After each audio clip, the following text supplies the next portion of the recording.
welcome back. I'm Di, and today I am bringing you my first impressions of the Monochrome Manga Club's selections for August.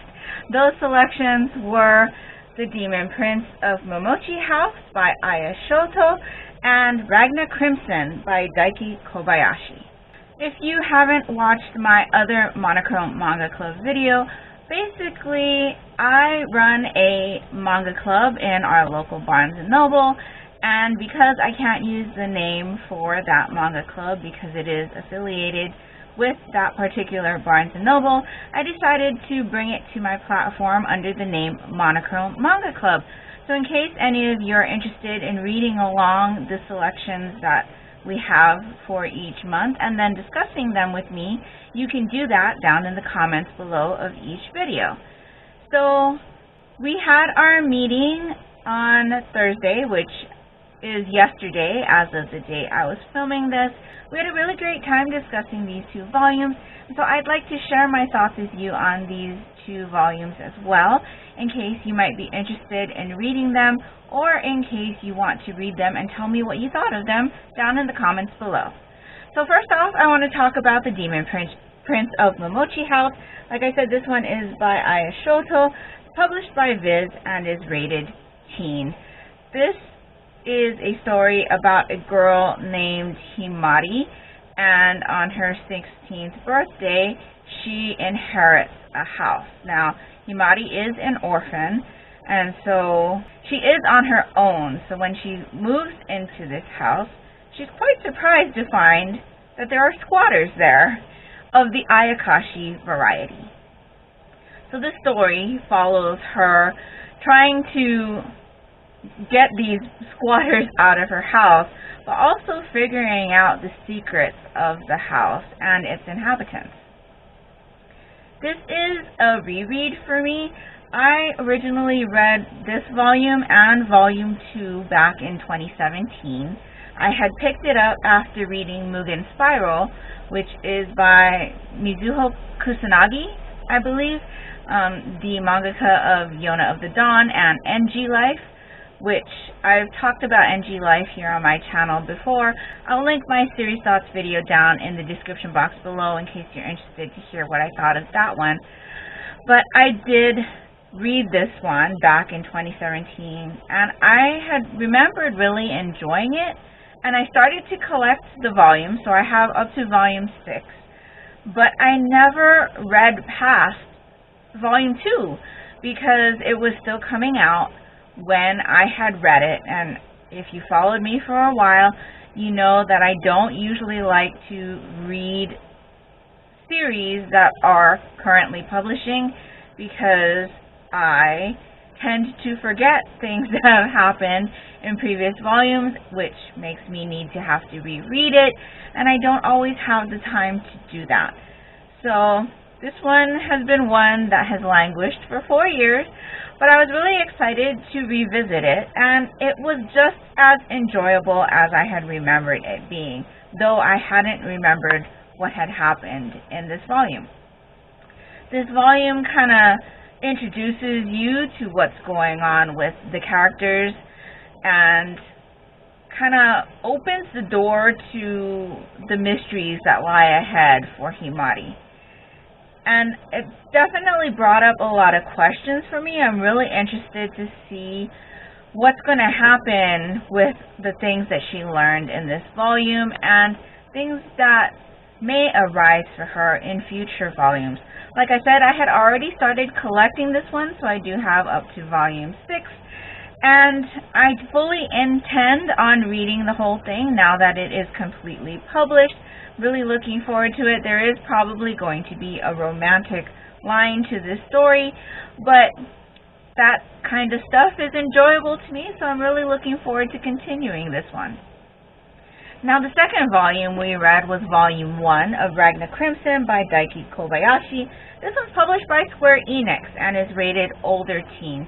In this one, we're following Ragna, who is a low-level dragon slayer, and he gets teamed up with Leo, who happens to be the highest-ranked dragon slayer, and they're going around vanquishing these dragons. The dragons are taking out large towns and decimating the population. So these dragon slayers are really important to life because they help to save the people in the towns, and so they make their living killing these dragons. So in the beginning of the story, we follow Ragna and Leo on their missions, and we kind of learn a little bit more about their background. But then Ragna starts to have these dreams, which changes his course away from Leo. And I think that's all I really want to say, because if I say anything more, I think it's going to give stuff away. There were quite a few twists in this one, and it left me with a lot of questions that I'm very interested to see what the answers to those questions will be. I really enjoyed this story.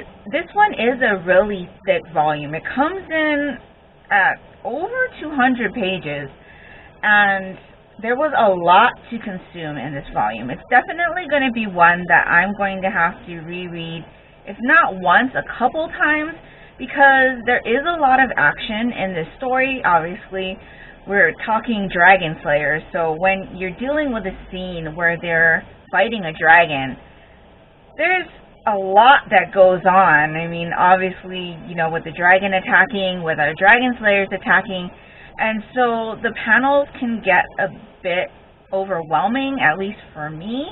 I know I've talked about it in the past where if there's a lot of action in a panel, I really have to scrutinize that panel to figure out what's going on sometimes. And I feel like for me, on a reread, I'll get even more out of these panels. Obviously, because I was reading this for a manga club meeting, I didn't spend a lot of time scrutinizing the panels because I didn't want to kind of do a deep dive, if you will, on the story, because I think on a reread, I'll enjoy this even more than I enjoyed it when I had originally read it. And even though I didn't do that deep dive on this volume, I really did enjoy this one. I kind of got a little bit of a fairy tale vibe with the dragons, because we are dealing with a lot of different types of dragons in this one, including dragons who look like humans. And if you know fairy tale at all, there's a little bit of a similarity there. There are some comedic moments in this one which I really enjoyed that balanced the seriousness of the attacks in this story well. And yeah, I just really enjoyed this. I have already collected the second volume of this story, so I'm looking forward to digging into that one and seeing what becomes of Ragna and his decision at the end of this volume, and see how that progresses and how his journey changes with that decision. So yeah, I really enjoyed this one as well. Overall, I really enjoyed both of these volumes, and we had a really great discussion at our manga club meeting about this. So if you have read either the first volume of Demon Prince of Momochi House or the first volume of Ragna Crimson, let me know what you thought of these volumes down in the comments below. Will you be continuing with these series or not? I'd really love to know. So for September's selection, we got a suggestion from one of the manga club members, and so one of the volumes we will be reading is Volume 1 of Dimension W. This one is by Yuji Iwahara and is published by Yen Press, rated teen.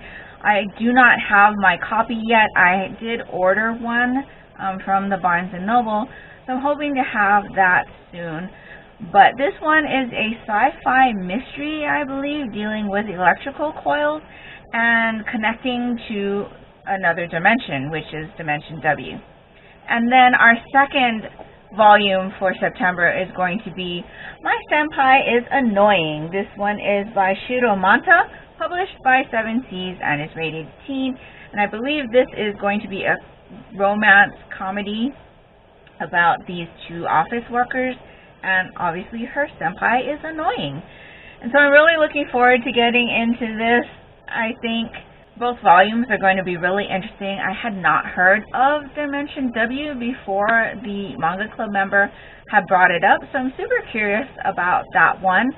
And then we are also going to be starting a series read. So before, when we were meeting in person, before we had to stop meeting in person, we did do a series read along with our monthly selections. So I had talked it over with the Manga Club members, and they decided that they did want to do a series read again. So we will be reading 2 volumes a month from the series for our series read.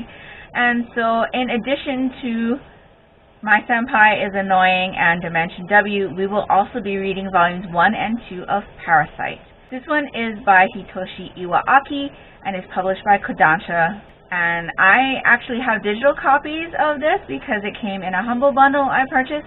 So I believe this is a horror manga that is about a parasite that tries to inhabit a person's body, but he isn't able to fully do that, so he just lives in that person's arm. And so they have to cohabitate with each other while trying to fight other parasites. I think that's what it's about. But I'm very curious about this one. I've heard a couple things about it. And like I said, I've had it because it was part of a Humble Bundle I purchased. So even better because I'm getting through volumes that I already have. So yeah, let me know if you'd be interested in reading those volumes along with us.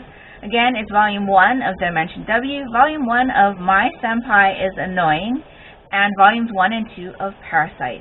So I do hope you will join us in reading these volumes. You can come talk to me about them in either next month's Monochrome Manga Club Series First Impressions video, or you can come and join my Discord, which is linked down in the description box below. There is a Monochrome Manga Club room there where we can discuss the selections.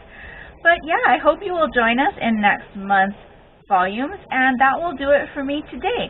So if you've made it to this part of this video, if you could please leave me a dragon emoji down in the comments below, that would be greatly appreciated and would really help me out.